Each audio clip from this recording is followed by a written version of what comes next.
네, 지구촌 축구 팬들의 축제 브라질 월드컵이 우리나라 시간으로 내일 새벽에 개막합니다. 홍명보 감독이 이끄는 우리 대표팀 베이스캠프인 이과수에 도착해서 마지막 담금질을 하고 있습니다. 네, 하지만 최근 연달아 무기력한 경기를 치르면서 16강 진출 전망이 어두워진 상황인데요. 김대길 해설위원 그리고 허재환 기자와 함께 우리 대표팀 H조 상대 팀들의 전력 분석해보겠습니다. 네, 두 분 어서 오십시오. 안녕하세요. 네, 안녕하세요. 네, 우선 김대길 해설위원께 좀 여쭤봐야 될 것 같은데요. 뭐 마이애미 참사 이렇게 이제 불릴 정도로 4대0으로 우리가 크게 져서 좀 우리 축구팀을 바라보는 국민들이나 뭐 선수들 본인들도 조금 뭐 좀 기분이 좀 떨어져 있는, 다운돼 있는 그런 상황이 아닌가 싶은데, 자 우선 너무나 많은 약점을 노출했는데 평가전 어떻게 보셨습니까? 모래주머니 찼을까요? 제가 그거 여쭤보셨어요. 우리가 등번호도 이렇게 가짜 번호 전력 노출될까봐 했잖아요. 네. 그래서 가슴 같은데 보이지 않는데도 이렇게 모래주머니 같은 거 차고. 그랬으면 참 좋았을 건데요. 예. 그러진 않았고요. 예. 일단 티니지전 경기 1대0 패배가 그래도 이제 이 마이애미에 가서 좀 정비를 해서 가나전 평가전은 그래도 좀 안심할 수 있는 그런 예. 내용 결과를 보여줄 줄 알았는데 네. 참패를 당하고 말았거든요. 예. 근데 이제 사실 그렇습니다. 실전 경기 일주일 정도 남겨놓고 선수들의 몸 상태나 팀 전력 또는 팀 스피드가 어느 정도까지는 올라왔어야 되는데 그러지 못했던 것이 매우 걱정스럽고 또 수비에 대한 허점들도 너무 많이 나타나서요. 네. 사실 좀 걱정스럽긴 합니다. 예. 그래요. 지금 수비 말씀을 하셨는데 저희가 그 경기 화면을 좀 보면서 구체적으로 어떤 점들이 문제점인지 좀 한번 짚어보도록 하겠습니다. 예.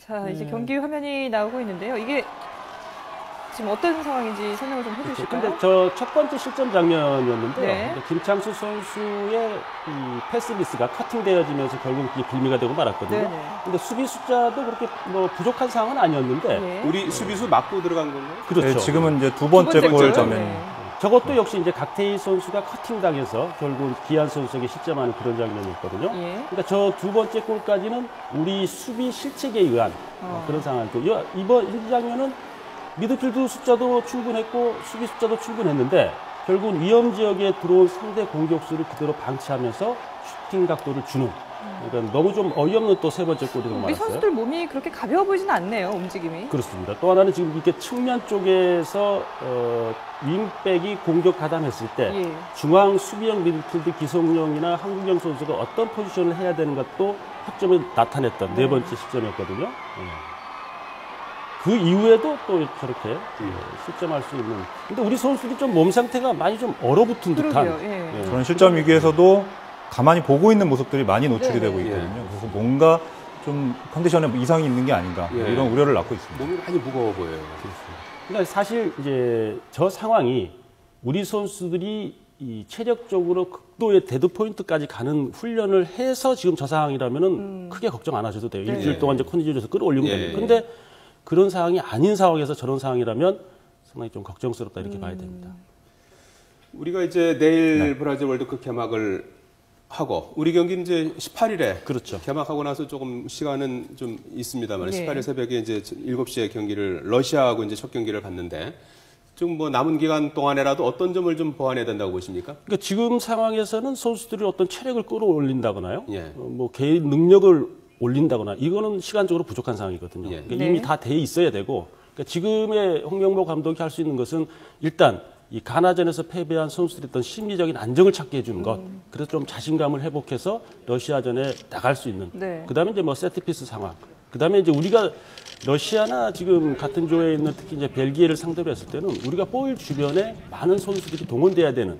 그러니까 2002년도를 기억해 보시면 그런 모습이었잖아요. 네. 그래서 우리가 성공적인 결과를 낳게 됐는데 이제 뭐 그런 것들을 홍명보 감독은 남은 시간 뭐 준비하는 것, 뭐 그 정도밖에 없을 것 같습니다. 예. 사실 뭐 수비도 저 경기를 통해서 많이 드러나긴 했지만 저기서 우리가 한 골이라도 넣어줬으면 분위기가 어땠을지 또 모르겠는데 공격도 상당히 문제 아니겠습니까? 네, 그렇습니다. 가장 문제점이 지금 볼을 소유하는 시간이 너무 길다는 게 문제입니다. 지금 유럽파들이 굉장히 많이 합류를 했고 대부분의 선수들이 해외파이기 때문에 더욱더 개인기가 많이 좋아졌습니다. 네. 개인기가 좋아졌다는 건 사실이지만 이 선수들이 자신의 개인기를 너무 믿고 있다는 게 문제겠죠. 수비수 한 명 정도는 자신이 충분히 제칠 수 있다. 그렇다 보니 볼을 잡고 길게 갖게 되고 발재간을 부리게 됩니다. 예. 그런 사이에 수비수 두세 명이 붙으면서 항상 뭐 그 볼의 소유권을 넘겨주는 이런 악순환이 계속되고 첫 있습니다. 경기 러시아 같은 경우는 개인 기량보다는 팀 조직력을 더 중시하는 팀 아니겠습니까? 그런 네. 팀을 상대로 할 때는 또 좀 전술이 달라져야 될 필요도 있을 것 같은데요. 그렇습니다. 러시아는 23명 전원이 국내파 선수이기 때문에 네.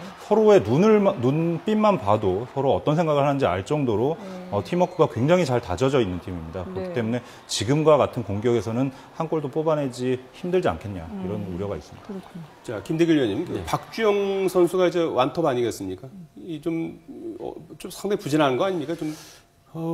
큰일이에요. 네. 홍명보 감독이 원칙을 깨고 박주영 선수를 선발했다는 것에 대해서 많은 언론에서 지적을 했었는데, 네. 그러니까 이제 홍명보 감독 가기 전이었죠. 박주영 선수가 정말 잘해줬으면 좋겠다. 근데 예전에 그 평가전 그리스전에서 뭐 기대치만큼 했단 말이죠. 네. 골도 넣고 움직임도 괜찮았고. 그래서 네. 이번에 좀 더 좋아지지 않을까. 근데 문제는요, 실전 경기를 하지 않은 상황에서는 역시 몸 상태가 완벽할 수 없다는 거죠. 그러니까 티니전에서도 그랬고, 역시 이번 가나전에서도 박주영 선수의 활약은 기대치에 못 미쳤다. 예. 네. 남은 시간 동안에 과연 박주영 선수가 어느 정도 체력이 끌어올릴지 모르겠습니다만, 역시 그것도 좀 안심하기는 좀 이르다. 뭐 이렇게 봐야 될 것 같아요. 박주영 선수 왜 부진한 겁니까? 일단 실전 경기 하지 못했잖아요. 예. 소속 팀에서요. 네. 그리고 이제 몸 상태가 경기를 할 수 있게끔 거칠어져 있어야 되는데 예. 예전에 박주영 선수 기억하면 툭툭툭 치고 상대 무너뜨리고 때리고 이런 게 이미지 되잖아요. 예. 근데 최근에 박주영 선수는 몸이 안 돼 있기 때문에 그런 모습을 안 보이니까 중앙 공격 파괴력이 떨어지는 거죠. 그게 이제 결과적으로 연쇄적으로 측면까지 봉쇄당하는 네. 이런 상황으로 볼 수 있습니다. 지금 상황에서 그걸 좀 보완할 수 있는 방법이 있다면요? 시간이 많지 않아요. 대체할 수 있는 선수가 없습니까? 뭐 이근호 선수, 김신욱 선수가 있긴 합니다만 제가 봤을 때는 홍명보 감독은 박주영 선수를 믿고 맡길 수밖에 없는. 넣어야죠. 박주영 선수를 만약에 게임 안 뜯기면 더 큰 일이죠. 예. 네. 자, 가나와의 평가전에서 우리 대표팀의 자세한 경기 내용을 분석한 자료를 준비했습니다. 네. 허재원 기자가 분석해드립니다. 네, 가장 먼저 전반전 패스 연결 상황부터 보시겠습니다. 선이 굵을수록 패스가 많이 이루어진 것이고요. 굵은 노란색 선은 7번 이상의 패스가 오고 간 걸 뜻합니다.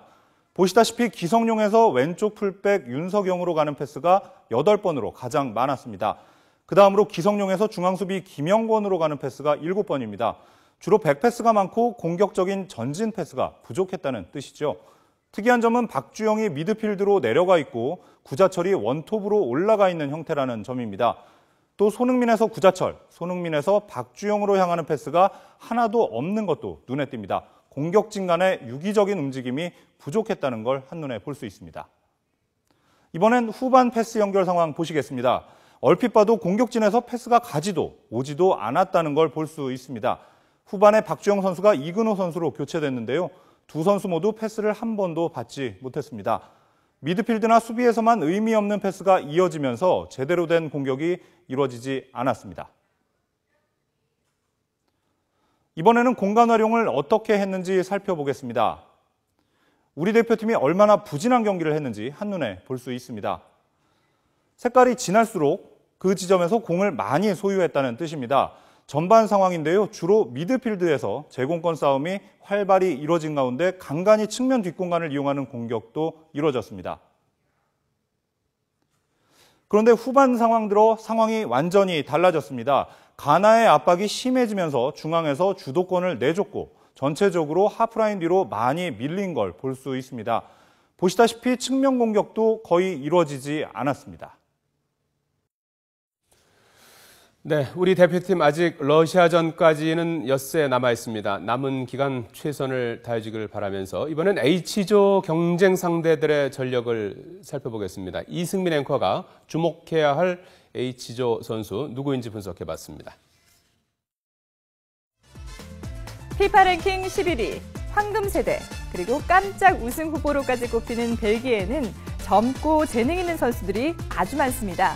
그 가운데서도 가장 주목받고 있는 선수, 바로 에당 아자르입니다. 작고 다부진 체격이죠. 17살의 성인 국가대표가 될 정도로 일찍부터 재능을 인정받았습니다.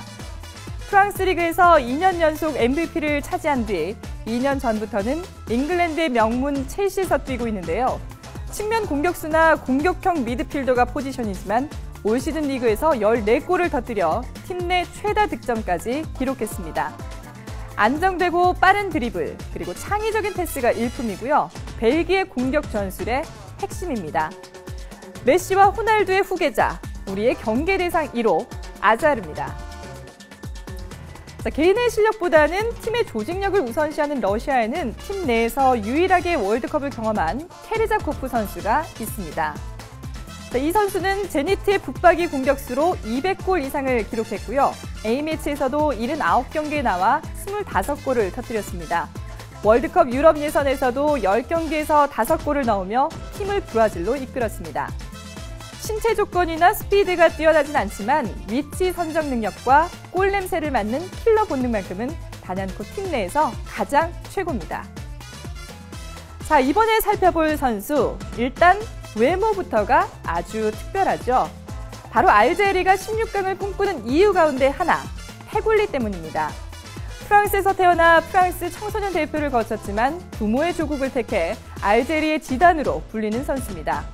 실력도 수준급인데요. 스페인의 명문 발렌시아에서 주전 공격수로 활약하며 프리메라 리가와 유로파 리그에서 여러 차례 멋진 골을 넣었습니다. 스피드와 발재간을 이용한 1대1 돌파, 그리고 슈팅 능력까지 겸비했습니다. 우리 수비, 조심 또 조심해야겠죠. 하지만 너무 걱정할 필요는 없습니다. 우리 대표팀에는 센세이셔널 손흥민 선수가 있기 때문입니다. 손흥민 선수는 독일 분데스리가에서 2년 연속 두 자릿수 득점을 올리며 유럽에서도 주목받는 공격수로 성장했습니다.